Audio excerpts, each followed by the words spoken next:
আজ শুভ পয়লা বৈশাখ, বছরের প্রথম দিন। স্বভাবত বিভিন্ন রাজ্যের মানুষ এখানে এসছেন, সঙ্গে এসছেন স্থানীয় মানুষ, রামপুরহাট, মল্লারপুর, সাঁইথিয়া, বিভিন্ন ব্যবসায়ী যারা আছেন। আজকে কিন্তু তারা হালখাতার পুজো করে নতুন ব্যবসা শুরু করবেন। আর অনেকে এসছেন যারা পরিবারের মঙ্গল কামনা করে সারা বছর যারা সুস্থ শান্তিতে থাকতে পারে। তার স্বভাবত তারাপীঠ এখন সারা ভারতবর্ষের পরিচিত একটা তীর্থক্ষেত্র। তাই এখানে সকাল থেকে হাজার হাজার মানুষ এখানে ভিড় করেছে পুজোর ডালা হাতে নিয়ে, এবং খুব সুন্দরভাবে তাদের পুজো দেওয়ার ব্যবস্থা করা হয়েছে। মন্দির কমিটি, টিআরডিএ, স্থানীয় প্রশাসন, জেলা প্রশাসন, পুলিশ সব নিরাপত্তা ব্যবস্থা আছে যাতে মানুষ সুস্থভাবে দর্শন করতে পারে। সেই পুজো শুরু হয়েছে, এখনও দেখছেন প্রচুর মানুষ অপেক্ষা করে আছে। তাই স্বভাবত একটা বিশেষ দিন। মায়ের একদম 12টায় মায়ের মন্দির বন্ধ হবে। তারপর মায়ের মধ্যাহ্ন যে ভোগের ব্যবস্থা, মানে পোলাও, খিচুড়ি, অন্ন, 5 রকম ভাজা। আর যেহেতু তারাপীঠ তন্ত্রপীঠ, সেখানে মৎস্য থাকছে, কারণবাড়ি থাকছে, যেহেতু তন্ত্র মতো এখানে পুজো হয়। আর ঠিক সন্ধ্যে 6:30টার সময় মায়ের সন্ধ্যা আরতি হবে। এইভাবেই আজকে সারাটা দিন বছরের আমাদের মন্দির কমিটির পক্ষ থেকে পালন করা হচ্ছে। আর সেই সাথে আমাদের পুরো মন্দির আলোয় সাজানো হয়েছে, ফুলের মালা দিয়ে সাজানো হয়েছে। বিহার, ঝাড়খণ্ড এবং বিভিন্ন রাজ্য থেকে বলতে পারেন আজকে মানুষ ভিড় করেছে তারাপীঠে। এবং ভোর 5টা থেকে এই পুজো শুরু হয়েছে, চলবে রাত্রি 9টা-10টা পর্যন্ত।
দিদি কোলের বাচ্চা নিয়ে এসো, এদিকে এসো, এদিকে এসো।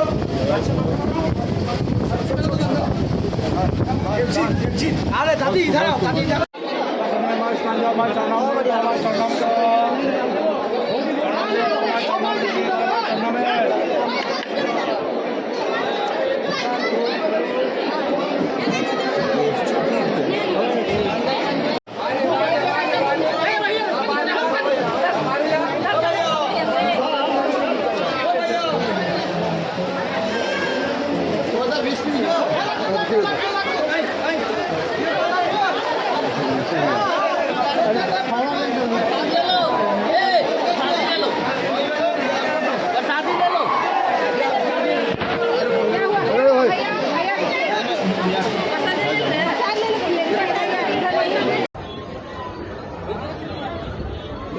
তুমি আবার এলাকায় আবার সরালাম সহ্য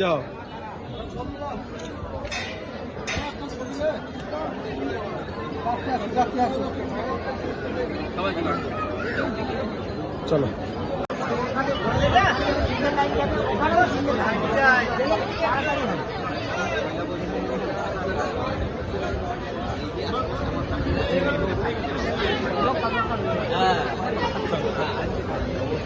ঠিক আছে ঠিক আছে